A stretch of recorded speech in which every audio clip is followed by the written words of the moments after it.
Hello everyone, আসসালামু আলাইকুম। আশা করি তোমরা সবাই অনেক ভালো আছো।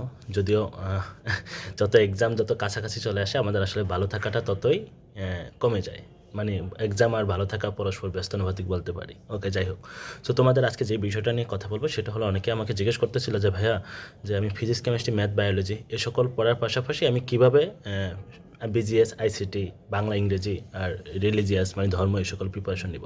দেখা যায় আমি সবসময় পিসিএমবি নিয়ে বসে থাকি, মানে ফিজিক্স, কেমিস্ট্রি, ম্যাথ, বায়োলজি নিয়ে বসে থাকি, বা সময় চলে যায় বাকি সাবজেক্টগুলোর জন্য আমি আসলে সময় বের করতে পারি না।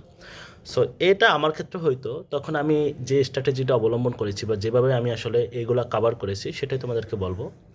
তো তুমি দেখো, তুমি দিনের যে সময়টা তুমি ফিজিক্স, কেমিস্ট্রি, ম্যাথ, বায়োলজিতে দিচ্ছ, তার একটা অংশ যদি তুমি এগুলোতে দাও তাহলে কিন্তু এগুলো শেষ হয়ে যায়। এগুলো কিন্তু তেমন একটা কঠিন কিছু না। তো আমি কী করতাম, যখন আমার ধরো ঘুম আসতো বা দুপুরে ধরো ওই যে শুইতে যাব, তখন আমি ধরো শুয়ে শুয়ে একটা বাংলা একটা গদ্য পড়ে ফেলতাম বা একটা পদ্য পড়ে ফেলতাম। ধরো আমার একটা ভালো লাগতেছে না, তখন আমি ধরো একটা উপন্যাস পড়ে ফেললাম বা একটা নাটক পড়ে ফেললাম। জিনিসগুলো তো আমাদের আনন্দ দেয়, তাই না?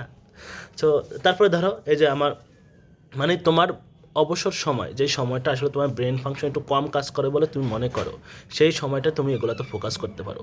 আমি ধর্ম কীভাবে পড়তাম জানো? ধর্ম আমি ওয়াজের মাধ্যমে পড়তাম, মানে ওয়াজ করতাম এরকম মনে হইতো আর কি। এটা সুরে সুরে পড়তাম। ওয়াজ করলে যেরকম বলে না, আমার নবী ছিলেন, এরকম করে পড়তাম। তো এই জিনিসগুলো হয়েছে কি, মানে আমাদের আসলে আনন্দ দেয়, প্লাস আমাদের মনে রাখতেও সুবিধা হয়। সো এরকম করো। তো তোমরা যারা আসলে সময় বের করতে পারো না, তোমরা একটা সুন্দর একটা প্ল্যান করো যে আগামী 73 দিন পরে তো আমাদের পরীক্ষা, যে 70 দিনের ভেতর যাতে এই জিনিসগুলো আমরা দুইবার করে হোক বা একবার করে হলেও যাতে রিভিশন করতে পারি। তো এই জিনিসগুলোর জন্য তোমার স্পেসিফিক তেমন একটা টাইমের প্রয়োজন হয় না। তুমি যখন তোমার ব্রেন ফাংশনটা কাজ করে না, তোমার ব্রেনটা যখন কাজ করে না, বা তুমি মনে করো যে এই টাইমে আসলে আমি ফিজিক্স করলে কিছুই হবে না, তো সেই সময়ে তুমি তোমার একটা বায়োলজি বই, সরি, একটা বাংলা বই নিয়ে তুমি বসে দিতে পারো।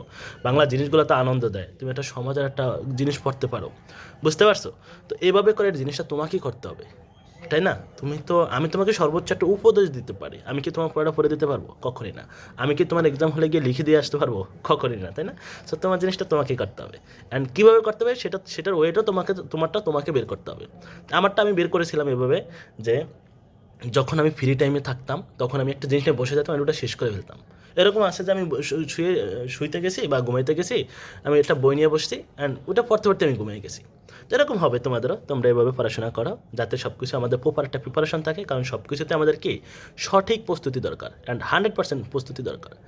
সো তোমাদের সাথে দেখাবো অন্য কোনো ভিডিওতে। আর আমাদের চলমান একটা কোর্স আছে ফ্রি SSC 25-এর জন্য, টর্চার সেল, ডিসক্রিপশনে লিঙ্ক থাকবে, সেখান থেকে যুক্ত হয়ে যাও।